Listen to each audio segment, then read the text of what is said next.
Obviously, let's walk through that final putback there. What did you see in that final play? I was passing it in. Vincent was on me, and he kind of was up top denying JT, so I couldn't get hit the ball. And I did a good job of denying JB too, and smart flash hit him, and there really was nobody on me. So I just spaced to the corner, and then when he shot it, just tried to crash.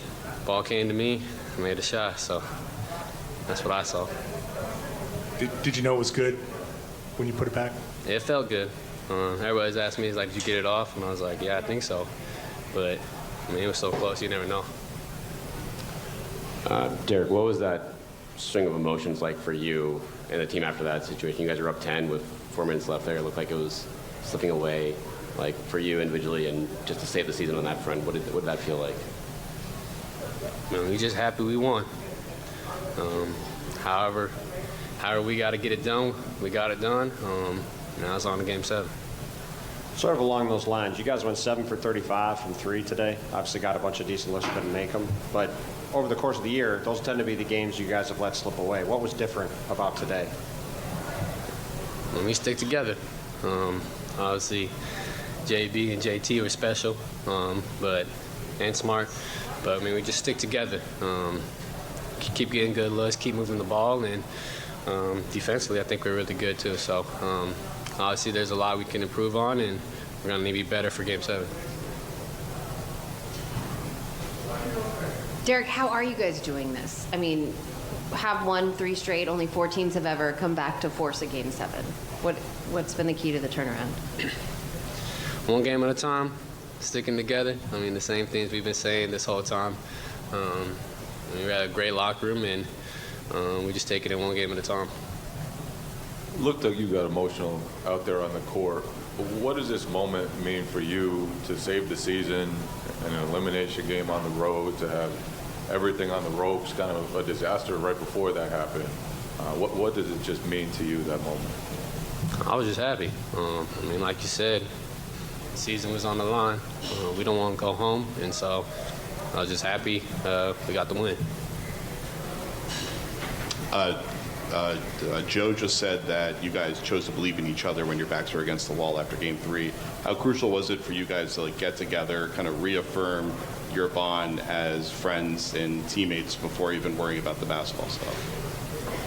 If you've been around us the whole season, you know how close this locker room is. You see how we're always joking around.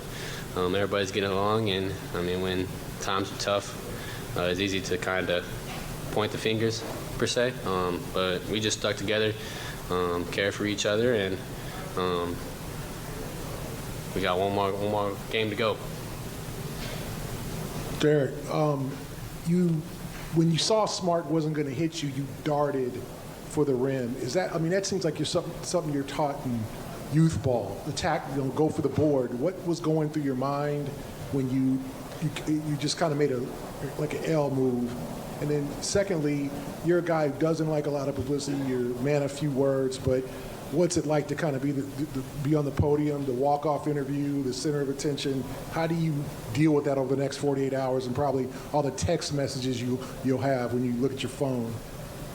It don't do no good to stand in the corner there, whether he makes it or not. So I just was crashing the glass, and it came right to me.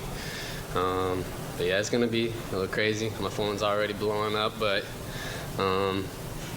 get home tomorrow, play with Hendricks. I'm sure he won't look at me any differently, so that would be cool. Derrick, you had a huge game before that. Some big threes and an outstanding job defending Jimmy Butler. What was your mentality, and how were you able to come in here and, win this game, will this game? Whatever it takes. It didn't matter when I scored 11 or 20 or 0. We win, I'm happy, and this is my mindset, just whatever it takes. Hey, Derrick, right here. Just kind of piggybacking off that, Jimmy was 0 of 6 when you were on him. What was the approach there in order to try to lock him down, and it's just how were you able to do it? He's a great player.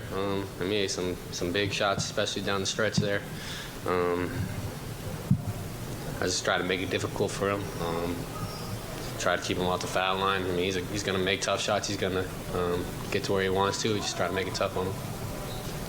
Derrick, obviously that was like an emotional end leading up to that. They make the comeback, they take the lead. Can you kind of bring us inside that last huddle a little bit, what guys were saying, what the mood was, and like Joe was saying how you guys always talk about everybody crash. Did that come up in that moment? Like just kind of what were you guys discussing? No, I don't.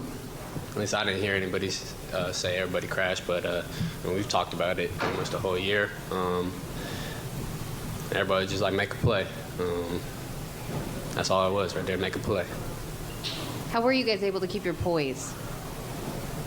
I don't know if poise is a great word to use with that last 4 minutes, but we found a way to win. Derrick, I think your dad said this is your first game winner ever. Are there any moments from your career that compare to this? First game winner ever? I had something, especially in college or something.